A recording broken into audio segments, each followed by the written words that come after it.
A busy Nigerian street stood Mama F's food stall, Taste of Heaven. Every afternoon, people flooded her shop.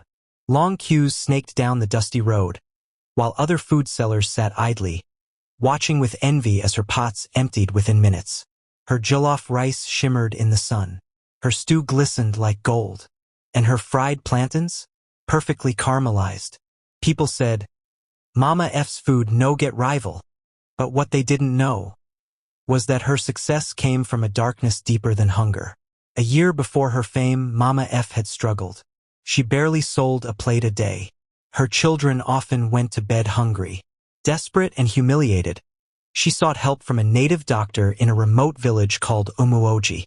The man, old and wrinkled like ancient wood, listened silently. Then he smiled, exposing blackened teeth. He handed her a small black calabash and whispered, "If you want people to crave your food forever, cook with the water of the dead." Mama F's heart pounded. Baba, water of the dead? He nodded slowly. The water used to wash corpses in the mortuary. Mix it with this powder. But remember, once you start, you can never stop. Fear wrestled with greed in her heart.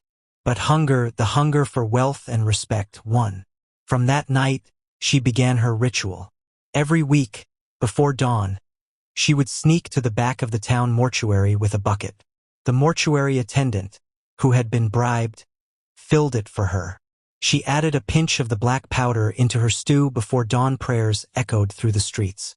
The next day, her customers doubled. Within a week, she was the talk of the town. Within a month, she bought a car. No one questioned her secret until one night. A young man who worked as a cleaner in the mortuary noticed something strange. The bodies that were washed before Mama F came didn't decompose normally. Their eyes stayed open, their mouths frozen as if in silent screams. Rumors spread. Whispers turned to suspicion. One day, a rival food seller followed her before dawn and saw her with a bucket at the mortuary gate. The next morning, the entire community gathered in shock as the story spread like wildfire. When the police came to question her, they found her food pot still warm. But Mama F was gone. Vanished.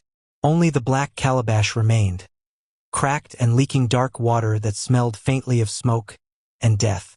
To this day, they say anyone who dreams of eating her food wakes up with an empty stomach, and the